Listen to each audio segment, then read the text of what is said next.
बाहेरून कुरकुरीत, आतून मसालेदार आणि मऊ बटाट्याचं सारण, अशी झटपट मिनी कचोरी पाहूनच तोंडाला पाणी सुटेल.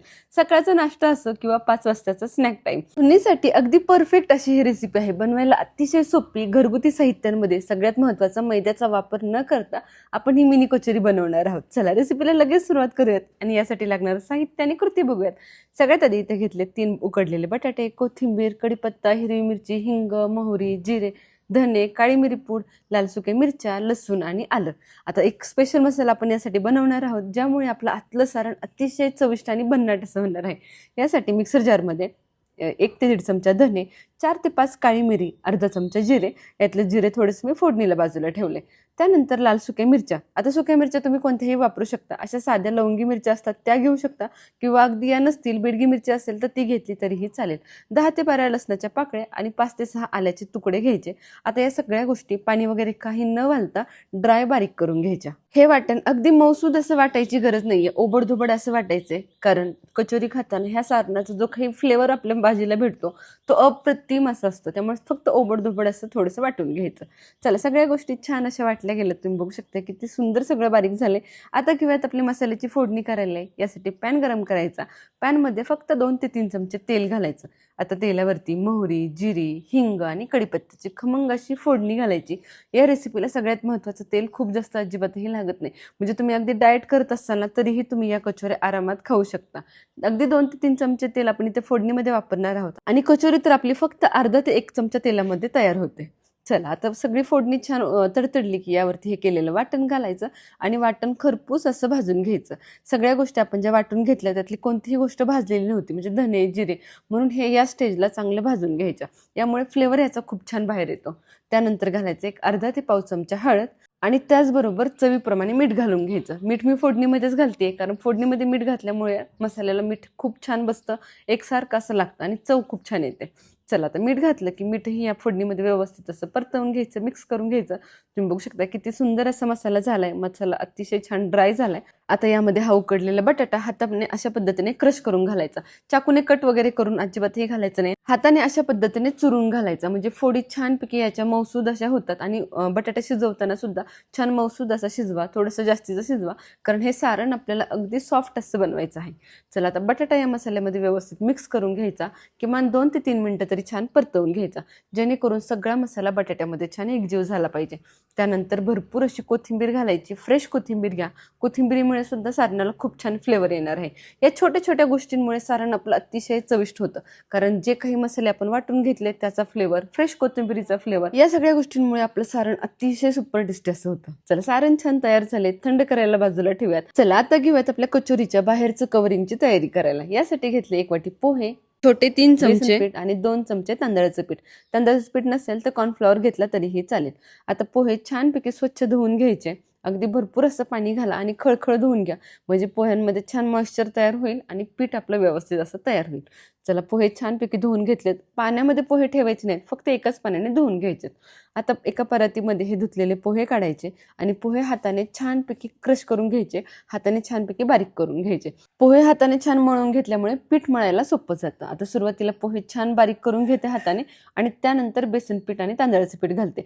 पोहे हाताने मॅश करायच्या अगोदर बेसन पीठ आणि तांदळाचं पीठ घालू नका. हाताने छान स्मॅश करून घ्या आणि त्यानंतर ही दोन्ही पीठं घाला. अगोदर जर तुम्ही ही पीठं घातली पोह्यामध्ये लगेचच, तर तुम्हाला पोहे व्यवस्थित हाताने बारीक करता येणार नाही. चला आता यामध्ये चवीप्रमाणे मीठ घालून घ्यायचं. साधारण अर्धा ते पाव चमचे मीठ घालून घेतलंय आणि आता पीठ व्यवस्थित असं मळून घ्यायचं. पोह्याच्या मॉइश्चरमध्ये जेवढं शक्य होईल तेवढं मळून घ्यायचं आणि गरज पडली तर अगदी हलकसं पाण्याचा हात घ्यायचा. 2 ते 3 चमचे मी इथं पाणी घालणार आहे, जेणेकरून पीठ व्यवस्थित असं मळलं जाईल. अगदी छान असं हे पीठ मळून घ्यायचं आणि हे पीठ अगदी लगेच मळलं जातं, खूप जास्त वेळही लागत नाही. फक्त पोह्याच्या मॉइश्चरमध्ये पीठ एकजीव करायचं, 2 ते 3 चमचे पाण्याचा हात घ्यायचा आणि लगेच याचा गोळा तयार करायचा. तुम्ही बघू शकता किती सहज पद्धतीने याचा गोळा तयार झालाय. चला त्याला तेलाचा हात लावायचा आणि परत एकदा व्यवस्थित असं मळून घ्यायचं. तेलाचा हात लावून व्यवस्थित मळल्यामुळे पीठ आपलं व्यवस्थित असं आपल्याला ज्या वेळेला आपण कचोरी बनवायला लाटणार आहोत त्यासाठी लाटता येतं आणि कचोरी सुद्धा अगदी व्यवस्थित अशी बनवता येते. फक्त 2 चमचे 1 ते 2 चमचे तेल घालायचं आणि तेल व्यवस्थित असं या पिठामध्ये मी मळून घेणार आहे. यामुळे पीठही हाताला खूप जास्त चिटकत नाही. तुम्ही बघू शकता, बघून वाटणारच नाही की हा पोह्याचा गोळा आहे, पोह्यापासून बनवलेला डो आहे, इतका सुंदर डो तयार झालाय. चला आता घेऊयात आपल्या कचोरीची तयारी करायला. सारण आपलं छान असं थंड झालंय. याचे छोटे छोटे बॉल्स तयार करून घ्यायचे. सारणाचे जे काही बॉल्स आपण बनवतोय ते अगदी छोटे असले पाहिजेत. त्याच्यापेक्षा मोठा, त्याच्यापेक्षा डबल आपल्या पिठाचा गोळा असणार आहे. आणि ही कचोरी आपण आप्पे पात्र्यामध्ये भाजणार आहोत, त्यामुळे त्यानुसार त्याच अंदाजाने हे गोळे तयार करा, कारण कचोरी आपली अगदी मिनी छोटीशी होणार आहे.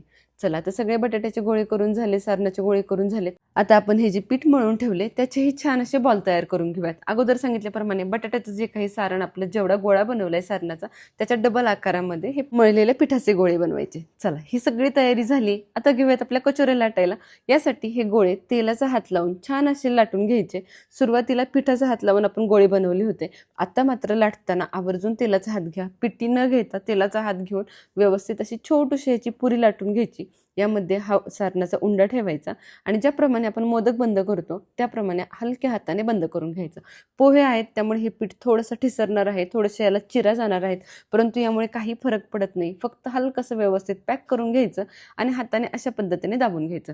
एका बाजूला जे काही आपण मोदकासारखा आपण याला आकार दिला होता तो दिसेल आणि एका बाजूला हा उंडा अगदी प्लेन असा दिसेल. अशा पद्धतीने या कचोऱ्या तयार होणार आहेत. व्यवस्थित या बंद व्हाव्यात, व्यवस्थित तुम्हाला ही कचोरी तयार करता यावी यासाठी पिठाचा उंडा थोडासा मोठा ठेवा सारण्याच्या उंड्यापेक्षा, म्हणजे कचोरी तुम्हाला व्यवस्थित अशी बंद करता येते. पोह्याचं पीठ असल्यामुळेच कडणी याला चिराही जातात, परंतु त्यामुळे या कचोरीमध्ये टेस्टमध्ये आणि त्याच्या खुसखुशीतपणामध्ये काही फरक पडत नाही. उलट पोहे असल्यामुळे कचोरी जास्त खुसखुशीत होणार आहे. चला तर याच पद्धतीने सगळ्या कचोऱ्या मी छान अशा करून घेते. तुम्ही बघू शकता किती सहजपणे या कचोऱ्या तयार होत आहेत. नेहमी बाहेरच्या मैद्याच्या कचोऱ्या खाण्यापेक्षा किंवा घरी बनवतानाही मैद्याचा वापर करण्यापेक्षा अशा पद्धतीने हेल्दी पोह्यांपासून तुम्ही ह्या कचोऱ्या आरामात बनवू शकता. आणि सगळ्यात महत्त्वाचं, खूप जास्त वेळही लागत नाही. अगदी 10 ते 15 मिनिटात तुमची ही रेसिपी तयार होऊ शकते. बटाटा जर उकडलेला असेल तर सारण बनवून अगदी झटपट असे हे पीठ मळून तुम्ही या कचोऱ्या बनवू शकता. चला आता वेळ आहे आपल्या कचोऱ्या शालो फ्राय करायची.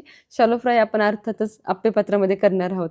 आप्पे पात्रामध्ये अगदी थोडंसं तेल टाकून घ्यायचं. तुम्ही बघू शकताय फक्त एक 5-5, 6-7 थेंब म्हणलं तरी चालेल. मी ह्या पॅनमध्ये घालून घेतले तेलाचे आणि त्यावरती ह्या कचोऱ्या ठेवून घ्यायच्या आणि दोन्ही बाजूनी छान गोल्डन ब्राऊन कलर येईपर्यंत तळून घ्यायच्या.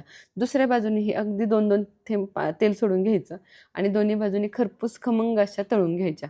तुम्हाला ह्या डीप फ्राय करायच्या असतील ना तरीही तुम्ही डीप फ्राय करू शकता, परंतु मी आवर्जून तळत नाहीये, कारण 2 चमचे तेलावर जर ह्या छान खुसखुशीत तयार होणार असतील तर जास्त डीप फ्राय करायची गरजच नाही. चला आता तुम्ही बघू शकता रंग किती सुंदर असा आला एका बाजूनी. दुसऱ्याही बाजूनी याच पद्धतीने भाजून घेते. भाजायला थोडासा वेळ लागू शकतो, एक 5 ते 6 मिनिटं लागली मला पहिली बॅच माझी भाजायला. तेवढं तुम्ही छान मीडियम फ्लेमवरती खमंग होईपर्यंत भाजाल तेवढी ही कचोरी बाहेरून छान कुरकुरीत आणि क्रिस्पी होणार आहे. त्यामुळे अगदी मीडियम फ्लेमवरती मी सगळ्या कचोऱ्या छान भाजून घेते. मध्ये हीट जास्त लागते आप्पे पात्राला, त्यामुळे मध्ये जी काही कचोरी जास्त भाजली जाईल ती बाजूला काढायची आणि कडेची कच्ची राहिलेली कचोरी मध्ये घ्यायची. अशा पद्धतीने सगळ्या कचोऱ्या मी भाजून घेतल्यात. तुम्ही बघू शकता रंग किती सुंदर आलाय आणि कुरकुरीतपणा तर तुम्हाला बघूनच जाणवत असेल की बाहेरचं कवरिंग किती क्रिस्पी झालंय ते. चला तर सगळ्या कचोऱ्या काढून घेते आणि याच पद्धतीने बाकीच्या सगळ्या कचोऱ्या छान अशा मी बनवून घेणार आहे. या कचोऱ्या तुम्ही मुलांच्या टिफिनमध्ये सुद्धा आरामात देऊ शकता. बाहेरचं कवरिंग अजिबातही लवकर मऊ पडत नाही किंवा अगदी सॉगी होत नाही. ते छान आहे असं टणक आणि खुसखुशीत राहतं. चला याच पद्धतीने सगळ्या कचोऱ्या छान तयार करून घेतल्यात आणि टोमॅटो सॉस बरोबर सर्वही करून घेतल्यात. एक कचोरी मी तुम्हाला तोडूनही दाखवते, बघूनच तुम्हाला समजत असेल. बाहेरचं कवरिंग अतिशय पातळ आणि तरीही कुरकुरीत असं झाले. आतलं सारण मात्र मस्त मसालेदार अतिशय सॉफ्ट असं आहे. त्यामुळे खातानाही बाहेरून तो छान क्रंच आणि आतून तो मसाल्याचा सॉफ्टनेस जाणवत असेल. आणि फ्लेवर तर काही विचारायलाच नको, फ्लेवरचा तर आतमध्ये अक्षरशः बॉम्ब फुटणार आहे. चला खमंग अशा ह्या कचोऱ्या तुम्ही सुद्धा या पद्धतीने नक्की ट्राय करून बघा. कशी वाटली आजची रेसिपी मला कमेंटमध्ये सांगायला अजिबातही विसरू नका. आणि अशाच नवनवीन चविष्ट भन्नाट रेसिपींसाठी आपल्या शुभज्योत रेसिपी चॅनलला सबस्क्राईब करा. धन्यवाद.